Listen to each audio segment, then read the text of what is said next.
So I gotta ask you about this, right? In the last interview we did, you made some comments about Kamala, and them comments went viral, and you end Right. up apologizing to her. If you don't mind, can you give me the backstory behind that? Like, what made you apologize? Well, some of it was backlash, and some of it was backlash for me calling her out of her name, which I went on to my page and apologized for. And I'll say it here on your channel that um, I shouldn't have called her out of her name by calling her the B word. That wasn't cool. That wasn't how people know me and see me. They look at somebody. Uh, they look at Brand Nubian as a group that represents consciousness and righteousness. And, you know, for me to call any kind of woman that out of their name, but especially one that some um, may in their minds see as a black woman, oh, that really was egregious. Um, and it was actually Mark Lamont Hill who started it when I was on Pierce Morgan with him and Candace Owens. Shout out to Candace Owens. Um, yeah, we need to have a conversation, Candace. But anyway, um, so he's the one that really focused on me saying what I had said as far as calling her out of her, her name and all of that, which again, I apologize for. That was not right. And, you won't hear me call her that again, you know. But at the same time, um, I definitely felt it needed to be apologized for because I didn't want it to gaslight the issues, the bigger issues of what I was talking about as far as, you know, I don't like, the word salads that have no nutritional value. When a question is asked, I feel like I deserve the respect of a real answer. Don't just try to placate me and say a bunch of things and filibuster the conversation.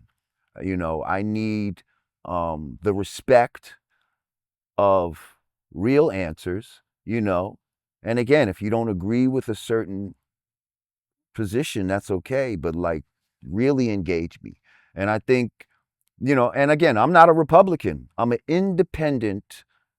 I'm a registered independent. So me, I'm a swing voter. You got the opportunity to swing me. And I just feel like time and time again, she lost the opportunity to swing people like me. And I'm not speaking for all black men, but I know there are a lot of black men and black women that feel the way I feel. You know, we got caught up in identity politics with Obama. Cool. We're voting for him just because he's black. That was the first time I voted, seriously, was for Obama.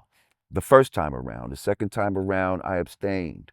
Then when it came to Biden, I saw how when they put him in, the premises was, just Trump is bad, bad, bad, bad, bad, bad, bad. And yeah, we know that Biden's not the greatest, but Trump is way worse. You see? Now, this time, it seems like they try to mix the two identity politics combined with Trump is bad, bad, bad.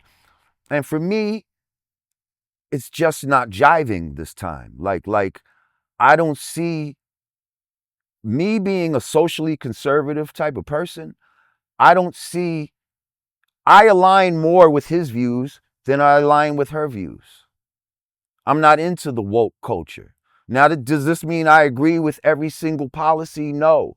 But I don't believe in socialist type policies where we're, letting people across the border and then paying for their social well being and all of this type of stuff. Um, you know, I don't believe in, like I said, all of this, abortion and trying to act like Roe v. Wade is some sort of attack on women when it's not. You know, it's an attack on sexual irresponsibility. You know, amongst people and not just women. We need to address that amongst men and women. I don't know why women are just making this. I know the child is within her, but she didn't make it by herself. Like, so stop acting like the man shouldn't have some sort of say so in this. When you have the baby, you want him to be part of it. You'll take him to court and all this type of shit to try to get bread from him. So why he don't have no say so in it when it's time to decide whether the baby lives or dies?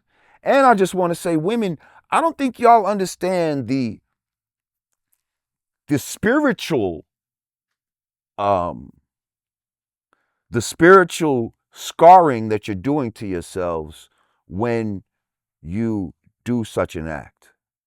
Like, you got to understand, any animal that ends up killing something, like, it changes something inside of them, yo. It changes their DNA.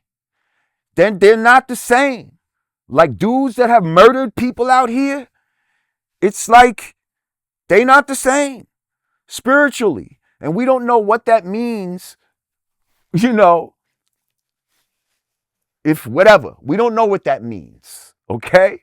But I don't think it's something good, and I don't think it's something that we should take lightly, okay? Um, just the fact that the government is trying to say, you know, move the line of whoa, well, when is it really a life and all this type of man. Once there's once you have a positive pregnancy sign, that's when it's a life. You know what I mean? If you take a test and it says you're pregnant, it's a life.